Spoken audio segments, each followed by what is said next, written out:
ಕೋಲಾರ ಜಿಲ್ಲೆಯ ನಾನು ಈ ಕಾರ್ಯಕ್ರಮವನ್ನು ಬಹಳ ಹಿಂದೆನೇ ಕೊಟ್ಟಿದ್ದೆ. ಸಂಪುಟದ ವಿಸ್ತರಣೆಯ ಮಧ್ಯದಲ್ಲಿ ದಿನಾಂಕವನ್ನು ಕೊಟ್ಟು ಸುಮಾರು 8 ದಿನ ಈ ಶಾಮಿಯಾನ ಎಲ್ಲ ಕೂಡ ಕಾದಿ ಕುಟ್ಕೊಂಡಿತ್ತು ಅಂತ ಹೇಳಿ ಶಾಸಕರು ನನ್ನ ಮೇಲೆ ಒತ್ತಡವನ್ನು ಹೇರಿದ್ರು. ಆದರೂ ಕೂಡ ತಾಲೂಕು ಮಟ್ಟದಲ್ಲಿ ಈಗಾಗಲೇ ವಿಭಾಗ ಮಟ್ಟದಲ್ಲಿ ಹೋಗಿ ನಾನು ಬರಗಾಲದ ವೀಕ್ಷಣೆ ಮಾಡಿ ಅಲ್ಲಿ ಕಾರ್ಯಕ್ರಮವನ್ನು ನಡೆಸ್ಕೊಂಡು ಬಂದೆ. ಆದರೆ ತಾಲೂಕು ಮಟ್ಟದಲ್ಲಿ ಇದೊಂದು ಪ್ರಥಮವಾಗಿ ದೇವಮೂಲೆಯಲ್ಲಿ ಈ ಒಂದು ಐತಿಹಾಸಿಕವಾದಂತಹ ಕಾರ್ಯಕ್ರಮವನ್ನು ನೀವೆಲ್ಲ ಸೇರಿ ಮಾಡಿದ್ದೀರಿ.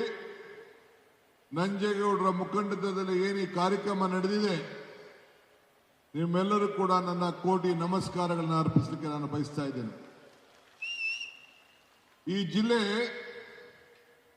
ನಿಮಗೊಂದು ಚಿನ್ನದ ನಾಡು ಅಂತೇಳಿ ಹೆಸರು ಬಂದಿದೆ.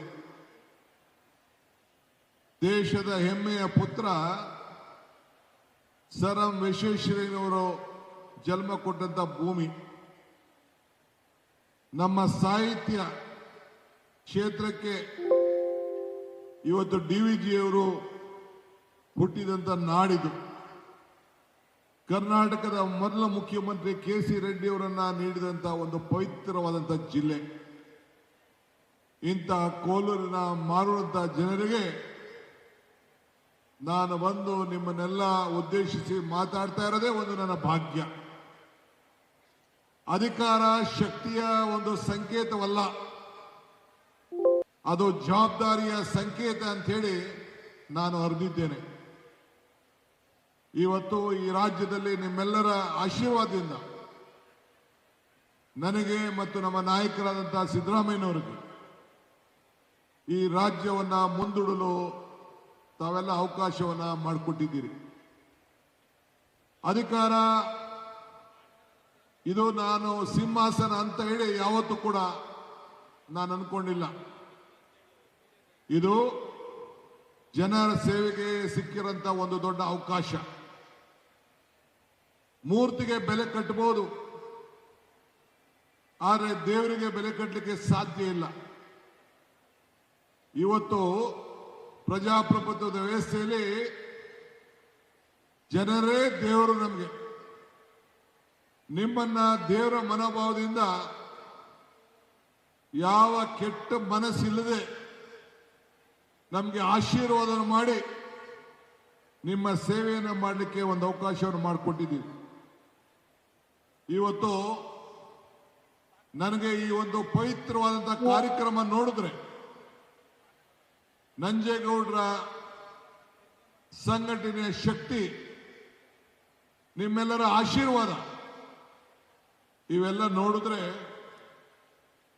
ನನಗೆ ನಾನು ಅನೇಕ ಸಂದರ್ಭದಲ್ಲಿ ಹೇಳಿದಂತ ಮಾತು ನನಗೆ ನೆನಪು ಬರ್ತದೆ. ಸಾಧನೆ ಇಲ್ಲದೆ ಸತ್ತರೆ ಸಾವಿಗೆ ಅವಮಾನ, ಆದರ್ಶ ಇಲ್ಲದೆ ಬದುಕಿದರೆ ಬದುಕಿಗೆ ಅವಮಾನ. ಆದರೆ ನಂಜೇಗೌಡರು ಸಾಧನೆ ಮತ್ತು ಆದರ್ಶ ಎರಡನ್ನು ಕೂಡ ತೋರಿಸಿ ಒಂದು ಇತಿಹಾಸವನ್ನ ಸೃಷ್ಟಿ ಮಾಡಿದಂತ ಅತಿ ಹೆಚ್ಚು ನನ್ನ ಮೆಚ್ಚಿನ ಶಾಸಕರು. ಇಡೀ ರಾಜ್ಯಕ್ಕೆ ನಂಜೇಗೌಡರು ಒಂದು ಆದರ್ಶ ಶಾಸಕರು ಅಂತ ಹೇಳಲಿಕ್ಕೆ ನನಗೆ ಬಹಳ ಸಂತೋಷ ಆಗ್ತದೆ. ನೀವೆಲ್ಲರೂ ಕೂಡ ಇಂಥ ಆದರ್ಶ ಸಾಧನೆಯ ಶಾಸಕರನ್ನ ಪಡೆದು 3,200 ಕೋಟಿ ರೂಪಾಯಿ ನಿಮ್ಮ ಕ್ಷೇತ್ರಕ್ಕೆ ತಂದು ನೀವು ಅಭಿವೃದ್ಧಿಯನ್ನ ಮಾಡಿಸಿ ನನ್ನ ಕೈಯಲ್ಲಿ ಉದ್ಘಾಟನೆ ಮಾಡ್ತಾ ಇದ್ದೀರಲ್ಲ, ನೀವೆಲ್ಲರೂ ಕೂಡ ಭಾಗ್ಯವಂತರು, ಪುಣ್ಯವಂತರು ಅಂತ ಹೇಳಿ ನನಗೆ ಹೇಳಿಕೊಳ್ಳಿಕ್ಕೆ ಬಹಳ ಹೆಮ್ಮೆ ಆಗ್ತದೆ. ಹಿಂದೆ ಕೊರೋನಾ ಸಂದರ್ಭದಲ್ಲಿ ನಾನು ನಮ್ಮ ಹಿರಿಯ ನಾಯಕರಾದಂಥ KH ಮುನಿಯಪ್ಪನವರು ಈ ಕ್ಷೇತ್ರಕ್ಕೆ ಸಿದ್ದರಾಮಯ್ಯನವರ ಜೊತೆಯಲ್ಲಿ ಬಂದು ನಿಮ್ಮ ತಾಲೂಕಿನಲ್ಲಿ ಬೆಳೆದಂತ ತರಕಾರಿ, ಹೂವು, ಹಣ್ಣು ಇವೆಲ್ಲ ಕೂಡ ಕಡಿಮೆ ಬೆಲೆಗೆ ತೆಗೆದುಕೊಂಡೋಗಿ ಈ ಬೆಲೆಯನ್ನ ಅಂತರಕ್ಕೆ ಇಡಬೇಕು ಅಂತ ಹೇಳಿ ಬೆಲೆ ಎಲ್ಲ ಕುಸಿದೋಗಿತ್ತು. ನೀವು ಬೆಳೆದಂತ ತರಕಾರಿ ತೆಗೆದುಕೊಳ್ಳೋರಿಲ್ಲ. ಆದರೆ ಆ ಕೊರೋನಾ ಸಂದರ್ಭದಲ್ಲಿ ಇಡೀ ರಾಜ್ಯಕ್ಕೆ ಒಂದು ದೊಡ್ಡ ಹೆಸರನ್ನ ಕೊಟ್ಟಂತ ಒಂದು ಐತಿಹಾಸಿಕವಾದಂತ ಈ ಮಾಲೂರು ತಾಲೂಕನ್ನ ನಾನು ಮರೆಯಲಿಕ್ಕೆ ಸಾಧ್ಯ ಇಲ್ಲ. ಈ ಜಿಲ್ಲೆ ಹಿಂದೆ ಹಲವಾರು ರಾಜ್ಯದ ಮಂತ್ರಿಗಳಿಂದ ಆಳಿದೆ. ಗಂಗಾ, ಕದಂಬ, ಚೋಳರು, ಪಲ್ಲರು, ಚಾಲುಕ್ಯರು ಎಲ್ಲ ಕೂಡ ಆಳಿದ್ದಾರೆ. ಆದರೆ ಈ ಜಿಲ್ಲೆಯ ರೈತರಿದಾರಲ್ಲ, ಕೋಲಾರ ಹಾಗೂ ಚಿಕ್ಕಬಳ್ಳಾಪುರದ ರೈತರು ನಿಮ್ಮನ್ನ ಯಾವತ್ತೂ ಕೂಡ ಇಡೀ ರಾಜ್ಯದ ಜನತೆ ನೆನೆಸ್ಕೊಳ್ಬೇಕು. ನಿಮ್ಮ ಭೂಮಿಯಲ್ಲಿ ನೀರಿನ ಮಟ್ಟ ಈಗೇನೋ KC ವ್ಯಾಲಿ ಬೇರೆ ಬೇರೆ 2-3 ವ್ಯಾಲಿ ಮಾಡಿ ನೀರಿನ ಅಂತರ್ಜಲವನ್ನು ಹೆಚ್ಚಲಿಕ್ಕೆ ಪ್ರಯತ್ನ ಮಾಡ್ತಾ ಇದ್ದೇವೆ. ಆದರೆ ಕಷ್ಟ ಕಾಲದಲ್ಲಿ 2000 ಅಡಿವರೆಗೂ ಕೂಡ ಭೂಮಿಯಲ್ಲಿ ನೀರು ಇಲ್ಲದೆ ಹೋದಾಗ ಇಡೀ ನಮ್ಮ ಬೆಂಗಳೂರು ನಗರಕ್ಕೆ ಹಾಲು, ರೇಷ್ಮೆ, ತರಕಾರಿ, ಹಣ್ಣು, ಹೂವು ಇದನ್ನೆಲ್ಲ ಕೊಟ್ಟು ಬೆಳೆದು ಅನೇಕ ರೈತರು ಇಡೀ ರಾಜ್ಯದಲ್ಲಿ ಸಾವಿರಾರು ರೈತರು ಸತ್ರು ಕೂಡ ನಿಮ್ಮ ಕೋಲಾರ ಜನತೆಯ ರೈತರಿದಾರಲ್ಲ, ಸ್ವಾಭಿಮಾನಿಗಳು ಒಬ್ರು ಕೂಡ ಆತ್ಮಹತ್ಯೆಯನ್ನ ಮಾಡಿಕೊಳ್ಳಿಲ್ಲ. ಅದಕ್ಕೆ ನಿಮ್ಮೆಲ್ಲರೂ ಕೂಡ ನನ್ನ ಸಾಕ್ಷಾಂಗ ನಮಸ್ಕಾರಗಳನ್ನು ಹೇಳಲಿಕ್ಕೆ ಬಯಸ್ತಾ ಇದ್ದೀನಿ. ಅಷ್ಟು ಧೈರ್ಯದಿಂದ ನಿಮ್ಮ ಬದುಕನ್ನು ತಾವು ತೋರಿಸ್ತಾ ಇದ್ದೀರಿ. ನಿಮಗೆ ನಾನು ಹಿಂದೆ ಅನೇಕ ಸಂದರ್ಭದಲ್ಲಿ ಮಾತಾಡಿದ್ದೇನೆ. ದೇವರು ವರನೂ ಕೊಡುವುದಿಲ್ಲ, ಶಾಪನೂ ಕೊಡುವುದಿಲ್ಲ, ಅವಕಾಶ ಮಾತ್ರ ಕೊಡ್ತಾನೆ ಅಂತೇಳಿ. ಕೊಟ್ಟಂತ ಅವಕಾಶದಲ್ಲಿ ನಿಮ್ಮ ಬದುಕನ್ನ ರೇಷ್ಮೆಯಲ್ಲಿರ್ಬೋದು, ಹಾಲಿರ್ಬೋದು, ತರಕಾರಿಯಲ್ಲಿರ್ಬೋದು ರೈತರು ಬದುಕಿ ಇವತ್ತು ಅನೇಕ ಇಂಡಸ್ಟ್ರಿಯಲ್ಗಳು ಬಂದಿರ್ಬೋದು. ಆದರೆ ನಿಮ್ಮ ಬದುಕು ಇದೆಯಲ್ಲ, ಇದು ಬಹಳ ಪ್ರಮುಖವಾದಂಥದ್ದು. ಇದಕ್ಕೆ ನಿಮಗೆ ಒಂದು ಇತಿಹಾಸವನ್ನ ಇದೆ. ನಮ್ಮ ನಂಜೇಗೌಡರು ನಿಮ್ಗೆಲ್ಲ ಮಾತು ಕೊಟ್ಟಿದ್ದಾರೆ. ಸಾಧನೆಯ ಸಂಭ್ರಮ ಅಂತ ಹೇಳಿ ಈ ಕಾರ್ಯಕ್ರಮವನ್ನ ರೂಪಿಸಿದ್ದಾರೆ. ಮಾತು ಕೊಡೋದು ಮುಖ್ಯ ಅಲ್ಲ, ಆ ಮಾತನ್ನ ಉಳಿಸ್ಕೊಳ್ಳೋದು ಬಹಳ ಮುಖ್ಯ. ಉಳಿಪೆಟ್ಟು ಬಿಡದೆ ನನಗೆ ಯಾವುದೋ ಶಿಲೆ ಕೊಟ್ಟರು. ಅವರು ತಿರುಪತಿ ತಿಮ್ಮಪ್ಪ ವೆಂಕಟೇಶ್ವರನ ಶಿಲೆ ಕೊಟ್ಟರು, ಬೇರೆಯವರು ಎಲ್ಲ ಕೂಡ ಶಿಲೆಗಳನ್ನ ಕೊಟ್ಟರು. ಉಳಿಪೆಟ್ಟು ಬಿಡದೆ ಯಾವ ಶಿಲೆ ಕೂಡ, ಕಲ್ಲು ಕೂಡ ಶಿಲೆ ಆಗಲಿಕ್ಕೆ ಸಾಧ್ಯ ಇಲ್ಲ. ಜೀವನದಲ್ಲಿ ಹೋರಾಟ ಇಲ್ಲದೆ ಯಾವ ಪ್ರಗತಿ ಕೂಡ ಸಾಧ್ಯ ಇಲ್ಲ. ದೇವರು ನಮಗೆ ಕೊಟ್ಟಿರೋದು 2 ಆಯ್ಕೆ, ಒಂದು ಕೊಟ್ಟೋಗೋದು, ಒಂದು ಬಿಟ್ಟು ಹೋಗೋದು. ಹಂಗೆ ಅವರ ಬದುಕಿನಲ್ಲಿ ಈ ಮಾಲೂರು ಕ್ಷೇತ್ರದಲ್ಲಿ ಇವತ್ತೇನೋ ಈ ಕಾರ್ಯಕ್ರಮವನ್ನು ಇಟ್ಟು ವಿದ್ಯುತ್ ಶಕ್ತಿ, ಕೆರೆ ನೀರು ತುಂಬಿಸುವಂಥದ್ದು ಮತ್ತು ನೂರಾರು ಕಲ್ಲುಗಳು ಏನು ಇಲ್ಲಿ ನಿಲ್ಲಿಸಿದ್ದೀವಿ, ಇದು ಸಾಕ್ಷಿ ಗುಡ್ಡೆಗಳಾಗಿ ಉಳ್ಕೊಳ್ತವೆ. ಕೆಲವರು ಟೀಕೆಗಳನ್ನು ಮಾಡ್ತಾರೆ. ವಿರೋಧ ಪಾರ್ಟಿಯವರು ಟೀಕೆಗಳು ಮಾಡಲಿ, ಅವ್ರು ಟೀಕೆ ಮಾಡೋದು ನಮಗೆ ಬಹಳ ಮುಖ್ಯ. ನಮ್ಮಲ್ಲೇನೋ ತಪ್ಪು ಕಂಡಿಡಿದ್ರೂ ಚಿಂತೆ ಇಲ್ಲ, ತಿದ್ದುಕೊಳ್ಳಿಕ್ಕೆ ನಾವು ಸಿದ್ಧವಾಗಿದ್ದೇವೆ. ಆದರೆ ವಿರೋಧ ಪಕ್ಷವರು ಕಳೆದ 3 ವರ್ಷದಿಂದ ಮಾಡಿದ ಟೀಕೆಗಳೆಲ್ಲ ಸತ್ತೋಗಿದೆ. ನಮ್ಮ ಕೆಲಸಗಳು ಉಳ್ಕೊಂಡು ಇವತ್ತು ಈ ಕಲ್ಲುಗಳು ಸಾಕ್ಷಿಯಾಗಿ ಇವತ್ತು ಉಳ್ಕೊಂಡಿದೆ. ವ್ಯಕ್ತಿ ಮನೆಯಲ್ಲಿ ಜನಿಸ್ತಾನೆ, ಹುಟ್ಟು ನಾವೆಲ್ಲ ಮನೆಯಲ್ಲಿ ಜನಿಸ್ತೇವೆ. ಆದರೆ ವ್ಯಕ್ತಿತ್ವ ಮಾತ್ರ ಬಹಳ ಪ್ರಮುಖವಾದ್ದು. ಸೊ ಹಂಗೆ ಬಾಬಾ ಸಾಹೇಬ್ ಅಂಬೇಡ್ಕರ್ ಹೇಳ್ತಾರೆ, ಇತಿಹಾಸ ಮರ್ತವನು ಇತಿಹಾಸವನ್ನು ಸೃಷ್ಟಿ ಮಾಡಲಿಕ್ಕೆ ಸಾಧ್ಯ ಇಲ್ಲ ಅಂತ ಹೇಳಿ. ಹಂಗೆ ಈ ಕಾರ್ಯಕ್ರಮ ನಂಜೇಗೌಡರು ಮತ್ತು ನಿಮ್ಮೆಲ್ಲರ ಕಾರ್ಯಕ್ರಮ, ಇದು ನಾನು ನಂಜೇಗೌಡರು ಒಬ್ಬರಿಗೆ ನಾನು ಅಭಿನಂದಿಸುವುದಿಲ್ಲ. ಈ ಮಾಲೂರು ತಾಲೂಕಿನ ಪ್ರತಿಯೊಬ್ಬರು ಕೂಡ ನಮ್ಮ ಮೇಲೆ ಏನು ನಂಬಿಕೆಯನ್ನು ಇಟ್ಕೊಂಡು ಆಶೀರ್ವಾದ ಮಾಡ್ತಾ ಇದ್ದೀರಿ. ಇದು ಬಹಳ ಮುಖ್ಯ. ನೀವೆಲ್ಲ ಕೂಡ ನೀವು ಅಭಿನಂದನೆಗೆ ಪಾತ್ರರಾಗಿದ್ದೀರಿ. ಸೋಲು ಯಾವಾಗಲೂ ಕೂಡ ಇರ್ತದೆ. ಹಿಂದೆ ಸೋಲುಗಳು ಬೇಕಾದಷ್ಟು ಆಗಿದೆ ನಮ್ಮ ಪಕ್ಷಕ್ಕೆ. ಆದರೆ ನಾವು ಸಾಧನೆಗಳನ್ನು ಕೂಡ ಆ ಸೋಲಿನ ಜೊತೆಯಲ್ಲಿ ಕೂಡ ನಾವು ಸ್ವೀಕಾರವನ್ನು ನಾವು ಮಾಡಿದ್ದೇವೆ. ಇವತ್ತು ಪ್ರತಿಯೊಬ್ಬರು ಕೂಡ ನಮ್ಮ ಬದುಕಿನಲ್ಲಿ ಎಲ್ಲರೂ ಕೂಡ ಅನೇಕ ನೋವುಗಳನ್ನು ನಾವು ನೋಡ್ಕೊಂಡು ಬಂದಿದ್ದೇವೆ. ಆದರೆ ಅದನ್ನ ನೋವುಗಳನ್ನು ತೀರಿಸುವಂತ ವಿಧಾನ, ಜನರ ನಂಬಿಕೆ, ಇವೆಲ್ಲ ಬಹಳ ಮುಖ್ಯವಾದಂತಹ ವಿಚಾರ. ಹೋರಾಟ ಇಲ್ಲ ಅಂದ್ರೆ ಪ್ರಗತಿ ಮಾಡಲಿಕ್ಕೆ ಸಾಧ್ಯ ಇಲ್ಲ. ಬದಲಾವಣೆಗಳು, ಇವೆಲ್ಲ ಬದಲಾವಣೆಗಳಿದೆಯಲ್ಲ, ಇವೆಲ್ಲ ಅವಕಾಶಗಳನ್ನ ಸೃಷ್ಟಿ ಮಾಡ್ತದೆ. ಒಳ್ಳೆಯದು ಉಳಿಸ್ಕೊಳ್ಬೇಕಾದ್ರೆ ಅನೇಕ ಕೆಟ್ಟವರ ಜೊತೆ ಹೋರಾಟವನ್ನು ಕೂಡ ನಾವು ಮಾಡಬೇಕಾಗ್ತದೆ. ಇವತ್ತು ತಮಗೆ ನಾನು ಕೇಳ್ಕೊಳ್ಳೋದು ಇಷ್ಟೇ, ಇವತ್ತು ರೈತರ ಕಣ್ಣೀರನ್ನ ಒರೆಸುವಂತ ಸರ್ಕಾರ, ನಾವೆಲ್ಲ ಮಂತ್ರಿಗಳು, ಶಾಸಕರು ನಿಮ್ಮ ಮುಂದೆ ನಾವು ನಿಂತಿದ್ದೇವೆ. ಕೃಷಿ ನಿಮ್ಮೆಲ್ಲರ ಸಂಸ್ಕೃತಿ, ರೈತರ ನಮ್ಮ ಆಸ್ತಿ. ನಾನು ಹಿಂದೆ ಎಲೆಕ್ಷನ್ ಟೈಮಲ್ಲಿ ಒಂದು ಮಾತು ಹೇಳಿದೆ. ನಮ್ಮ ಸ್ನೇಹಿತ ವೆಂಕಟೇಶ್ವರರೆಡ್ಡಿ ಮತ್ತು ಕೆಲವು ಸ್ನೇಹಿತರಿಗೆ ನೋವಾಗ್ಬೋದು. ಕಮಲ ಕೆರೆಯಲ್ಲಿದ್ದರೆ ಚಂದ, ತೆನೆ ಹೊಲದಲ್ಲಿದ್ದರೆ ಚಂದ, ಈ ದಾನ ಧರ್ಮ ಮಾಡುವ ಕೈ ಅಧಿಕಾರದಲ್ಲಿದ್ರೆ ಮಾತ್ರ ಚಂದ ಅಂತ ಹೇಳಿದೆ. ಈ ದಾನ ಧರ್ಮ ಅಧಿಕಾರಕ್ಕೆ ಬಂದದಕ್ಕೆ ಇವತ್ತು ನಾವು 5 ಗ್ಯಾರಂಟಿಗಳನ್ನು ಕೊಟ್ಟು, 5 ಗ್ಯಾರಂಟಿ ಏನು ಮಾಡ್ತೀವಿ? ನಿಮ್ಮ ಬದುಕನ್ನೇ ಬದಲಾವಣೆ ಮಾಡ್ತು.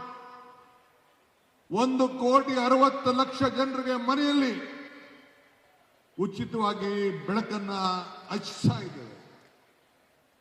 1,20,00,000 ಯಜಮಾನಿಯರಿಗೆ ನೇರವಾಗಿ ಅವರ ಅಕೌಂಟ್ಗೆ ಹಣ ಕಳಿಸ್ಕೊಡ್ತಾ ಇದ್ದೇವೆ. ನಮ್ಮ ರಾಮಲಿಂಗಾರೆಡ್ಡಿ ಅವರ ಮುಖಂಡತ್ವದಲ್ಲಿ ಎಲ್ಲ ನನ್ನ ತಾಯಿಂದಿರು ಉಚಿತವಾಗಿ ಬೆಂಗಳೂರು, ಧರ್ಮಸ್ಥಳ, ಕುಕ್ಕೆ ಸುಬ್ರಹ್ಮಣ್ಯ, ಮೈಸೂರು, ಚಾಮುಂಡಿ ಎಲ್ಲ ಕೂಡ ಭೇಟಿಯನ್ನು ಕೊಡ್ತಾ ಇದ್ದೀವಿ. ಎಷ್ಟೋ ಜನ ಬೆಂಗಳೂರಿನಿಂದ ಹೊರಗಡೆಯಿಂದ ಬಂದು ನಿಮ್ಮ ಜಿಲ್ಲೆಯಲ್ಲಿರುವಂತಹ ಅನೇಕ ಧಾರ್ಮಿಕ ಕ್ಷೇತ್ರಗಳಿಗೆ ಕೂಡ ಭೇಟಿ ಕೊಡ್ತಾ ಇದ್ದಾರೆ. ನಾನು ಗಣೇಶನ ಶಿವಲಿಂಗ ಕ್ಷೇತ್ರ ಕೂಡ ನಿಮ್ಮ ಜಿಲ್ಲೆಯಲ್ಲಿದೆ, ಅದಕ್ಕೆಲ್ಲ ಕೂಡ ಹಿಂದೆ ನಾನು ಕೂಡ ಬಂದಿದ್ದೇನೆ. ಈ ಭಾಗದ ನಾಯಕರಾದಂತಹ ಶಾಸಕರಾದಂತಹ ನಂಜೇಗೌಡರು ನಿಮ್ಮ ಕೊಟ್ಟ ಮಾತನ್ನ ಉಳಿಸ್ಕೊಂಡಿದ್ದಾರೆ. ಮಾತು ಕೊಡೋದು ಮುಖ್ಯ ಅಲ್ಲ, ಆ ಮಾತನ್ನ ಉಳಿಸ್ಕೊಳ್ಳೋದು ಮುಖ್ಯ. ಅದಕ್ಕೆ ಈ ಒಂದು ಅಭಿವೃದ್ಧಿಯ ಕಾರ್ಯಕ್ರಮನೇ ಇವತ್ತು ಉದಾಹರಣೆ. ಕಾಯಕರಿಂದ ನಾಯಕತ್ವ ಸಿಗ್ತದೆ, ಜನಪರವಾಗಿದ್ದರೆ ಮಾತ್ರ ಅಧಿಕಾರ ಸಿಗ್ತದೆ. ಅಧಿಕಾರ ನಶ್ವರ, ಸಾಧನೆಗಳು ಅಜಾಮರ, ಆದರೆ ಮತದಾರರೇ ಈಶ್ವರ ಅಂತ ಹೇಳಿ ನಿಮ್ಮೆಲ್ಲರೂ ಕೂಡ ದೇವರ ಸಮಾನದಲ್ಲಿ ನಾವು ನೋಡ್ತಾ ಇದ್ದೇವೆ. ಸರ್ಕಾರದ 5 ಗ್ಯಾರಂಟಿಗಳು ಇಡೀ ದೇಶಕ್ಕೆ ಒಂದು ಮಾದರಿ. ನಮ್ಮ ಪ್ರಧಾನಮಂತ್ರಿಗಳಂತ ನರೇಂದ್ರ ಮೋದಿ ಅವರು ಮತ್ತು ಬಿಜೆಪಿ ಸ್ನೇಹಿತರುಗಳೆಲ್ಲ ನಮ್ಮ ಗ್ಯಾರಂಟಿಗಳನ್ನು ಟೀಕೆ ಮಾಡಿದ್ರು. ಇದು ಸಾಧ್ಯ ಇಲ್ಲ ಅಂತ ಹೇಳಿದ್ರು. ನೀವು ಇದನ್ನ ಉಳಿಸ್ಕೊಳ್ಳಿಕ್ ಸಾಧ್ಯ ಇಲ್ಲ ಅಂತ ಹೇಳಿದ್ರು. 52,000 ಕೋಟಿ ರೂಪಾಯಿ ಇದನ್ನು ನಾವು ಮೀಸಲಾತಿಯನ್ನು ಇಟ್ಟು ಈ ಜನರ ಬದುಕನ್ನ 10 ಕೆಜಿ ಅಕ್ಕಿಯನ್ನು ಕೂಡ ಕೊಟ್ಟು, ಯುವಕರಿಗೆ ಉದ್ಯೋಗದ ಭತ್ಯೆಯನ್ನು ಕೂಡ ಕೊಟ್ಟು, ಈ 5 ಗ್ಯಾರಂಟಿನ ಕೊಡೋ ಜೊತೆಗೆ ಈಗ ತಾನೇ ನನ್ನ ಮಿತ್ರ ಕೃಷ್ಣ ಬೈರೇಗೌಡರು ಭಾಷಣ ಮಾಡುವುದು 6ನೇ ಗ್ಯಾರಂಟಿ, ಪ್ರತಿಯೊಬ್ಬರ ಭೂಮಿಗೆ ಹಕ್ಕನ್ನು ಕೊಟ್ಟು, ಪಟ್ಟ ಕೊಟ್ಟು, ಇವತ್ತು ಖಾತೆಗಳನ್ನು ಮಾಡಿ ನಿಮ್ಮ ಆಸ್ತಿ ದಾಖಲೆಗಳನ್ನು ಸರಿ ಮಾಡಿಕೊಟ್ಟು ವಂಶ ಪಾರಂಪರ್ಯವಾಗಿ ಯಾವ ತೊಂದರೆ ಕೂಡ ಆಗಬಾರ್ದು ಅಂತೇಳಿ 6ನೇ ಗ್ಯಾರಂಟಿ, ಭೂಮಿ ಗ್ಯಾರಂಟಿಯನ್ನು ಕೊಟ್ಟು ಇವತ್ತು ಕಾರ್ಯಕ್ರಮವನ್ನು ರೂಪಿಸಿರೋದು ಇಡೀ ದೇಶ ಇವತ್ತು ಮೆಚ್ಚುತ್ತಾ ಇದೆ. ಕೇಂದ್ರದ ಬಿಜೆಪಿ ಸರ್ಕಾರ ಕೂಡ ಈ ನಮ್ಮ 6ನೇ ಗ್ಯಾರಂಟಿಗೆ, ಭೂಮಿ ಗ್ಯಾರಂಟಿಗೆ ಬೆಂಗಳೂರು ನಗರದಲ್ಲೇ 25 ಲಕ್ಷ ಮನೆಗಳಿಗೆ ಮನೆ ಬಾಗಿಲಿಗೆ ಖಾತೆಗಳನ್ನು ಕೊಟ್ಟು ಇವತ್ತು ಅವರೆಲ್ಲ ಕೂಡ ನಮಗೆ ಪ್ರಶಸ್ತಿಯನ್ನ ಕೊಟ್ಟಿದ್ದಾರೆ. ಇವತ್ತು ನಾನು ತಮಗೆ ಹೇಳೋದಿಷ್ಟೇ, ಇವತ್ತು ನಾವೆಲ್ಲ ಅಧಿಕಾರಕ್ಕೆ ಬಂದಿದ್ದೇವೆ. ನಮ್ಮ 7ನೇ ಗ್ಯಾರಂಟಿ ನೀರಿನ ಗ್ಯಾರಂಟಿ.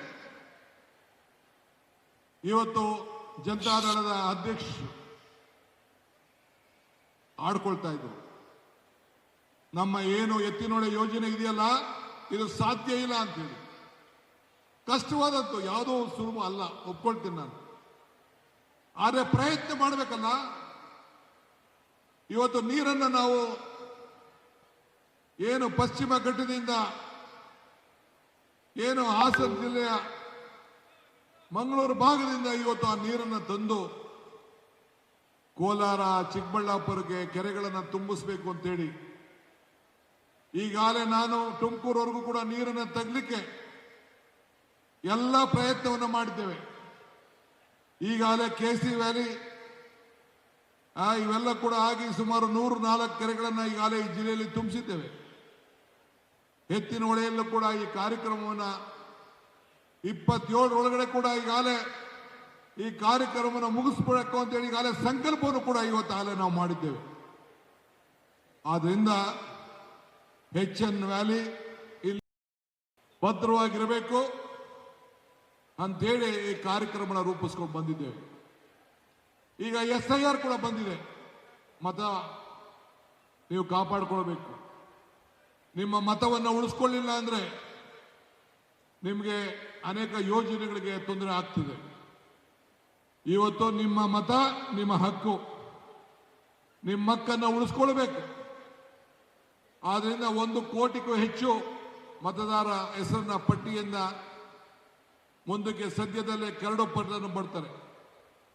ನಿಮ್ಮ ದಾಖಲೆಗಳು, ಜಾತಿ ಪ್ರಮಾಣ ಪತ್ರ, ನಿಮ್ಮ ರೆಸಿಡೆನ್ಷಿಯಲ್ ಸರ್ಟಿಫಿಕೇಟ್ ಇವೆಲ್ಲ ಕೂಡ ಕೊಡ್ಲಿಕ್ಕೆ ನಾವು ಬದ್ಧರಾಗಿದ್ದೇವೆ. ಇನ್ನು ಯಾರು ಓಟ್ ಇಲ್ಲ ಅವರು ಕೂಡ ಹೊಸದಾಗಿ ಫಾರಂ 6 ಹಾಕೊಳ್ಳಿಕ್ಕೂ ಕೂಡ ಅವಕಾಶವನ್ನ ಯುವಕರು ಮಾಡಿಕೊಟ್ಟಿದ್ದೇವೆ. ಇದು ಕೂಡ ಕಳ್ತನ ಆಗೋಯ್ತು. ನಾವೆಲ್ಲ ರಾಮ ರಾಮ ರಾಮ ಅಂತೇಳಿ ಇಟ್ಟಿಗೆ ಕೂಡ ಎಲ್ಲ ಕಳಿಸಿದ್ರು ನಮ್ಮ ಸ್ನೇಹಿತರುಗಳು, ನಾವೆಲ್ಲ ಕೂಡ ಅನೇಕರು. ಇವತ್ತು ಆ ರಾಮ ಮಂದಿರ ಏನು ಅಯೋಧ್ಯೆಯಲ್ಲೂ ಕೂಡ ಇವತ್ತು ಉಂಡಿ ಉಳಿಲಿಲ್ಲ ಅಂದ್ರೆ ಜೇಬ್ನಲ್ಲಿ ದುಡ್ಡು ಕೂಡ ಉಳಿಲಿಕ್ಕೆ ಸಾಧ್ಯ ಇಲ್ಲ. ಕೊನೆಗೆ ಈ ಸಂದರ್ಭದಲ್ಲಿ ತಾವೆಲ್ಲ ನೋಡಿದ್ದೀರಿ, ಈ ದೇಶದಲ್ಲಿ ಮತ ಕಳ್ತನೂ ನಡೆದೋಯ್ತು, ಉಂಡಿಯಲ್ಲಿ ಕೂಡ ಕಳ್ತನ ಆಗೋಯ್ತು. ನಾವೆಲ್ಲ ರಾಮ ರಾಮ ರಾಮ ಅಂತೇಳಿ ಇಟ್ಟಿಗೆ ಕೂಡ ಎಲ್ಲ ಕಳಿಸಿದ್ರು ನಮ್ಮ ಸ್ನೇಹಿತರುಗಳು, ನಾವೆಲ್ಲ ಕೂಡ ಅನೇಕರು. ಇವತ್ತು ಆ ರಾಮ ಮಂದಿರ ಏನು ಅಯೋಧ್ಯೆಯಲ್ಲೂ ಕೂಡ ಇವತ್ತು ಉಂಡಿ ಕಳ್ತನ ಆಗ್ಬೇಕಾಯ್ತು. ಅದಕ್ಕೆ ನಾನು ಒಂದು ತೀರ್ಮಾನವನ್ನು ಮಾಡಿದ್ದೇನೆ. ಯಾವುದೇ ದೊಡ್ಡ ದೊಡ್ಡ ದೇವಸ್ಥಾನ ಇದೆ, ಆ ಎಲ್ಲ ದೇವಸ್ಥಾನಗಳಲ್ಲೂ ಕೂಡ ಕಂಪಲ್ಸರಿ ಕ್ಯಾಮ್ರಾ ಹಾಕಿ ಪೊಲೀಸ್ ಅಧಿಕಾರಿಗಳ ಪೊಲೀಸ್ ಸ್ಟೇಷನ್ಗೆ ಲಿಂಕ್ ಮಾಡಿ ಪ್ರತಿಯೊಬ್ಬರು ಯಾರು ಉಂಡಿಗೆ ಹಣ ಹಾಕ್ತಾರೆ, ಉಂಡಿ ಬಿಚ್ಚುವಾಗಿರ್ಬೋದು, ಹಣ ಹೇಡ್ಸೋಗಿರ್ಬೋದು, ಎಲ್ಲ ಕೂಡ ಹೆಂಗೆ ವೆಹಿಕಲ್ ಮೂವ್ಮೆಂಟ್ ಅನ್ನ ನಾವು ಯಾವ ರೀತಿ ಗಮನಿಸ್ತೀವಿ ಹಂಗೆ ಇವತ್ತು ಆರ್ಟಿಫಿಷಿಯಲ್ ಇಂಟೆಲಿಜೆನ್ಸ್ ಬಂದಿದೆ, ಈ ತಾಂತ್ರಿಕತೆ ಬೆಳೆದಿದೆ. ನೀವು ನಂಬಿಕೆಯಿಂದ ಭಕ್ತಂಗೂ ಭಗವಂತನಿಗೂ ವ್ಯವಹಾರ ಮಾಡಂತ ಸ್ಥಳ ದೇವಾಲಯ. ಆ ದೇವಾಲಯಕ್ಕೆ ಹೋಗಿ ನಿಮ್ಮ ಪ್ರಾರ್ಥನೆ ಮಾಡಿಕೊಂಡು ನಿಮ್ಮ ಬದುಕಿನಲ್ಲಿ ನೆಮ್ಮದಿ ಸಿಗಬೇಕು ಅಂತ ಹೇಳಿ ಆ ದೇವರಿಗೆ ಆಗ್ದಂತ ಕಾಣಿಕೆ ಯಾರು ಕೂಡ ಕದಿಬಾರದು. ಅದು ಇವತ್ತು ಬಿಜೆಪಿ ಸರ್ಕಾರದಲ್ಲಿ ನಡೆದಿದೆ. ಇದಕ್ಕೆ ಮುಂದಿನ ದಿನದಲ್ಲಿ ಒಂದು ತಕ್ಕವಾದಂತ ಹೋರಾಟವನ್ನು ನೀವು ಮಾಡಬೇಕು.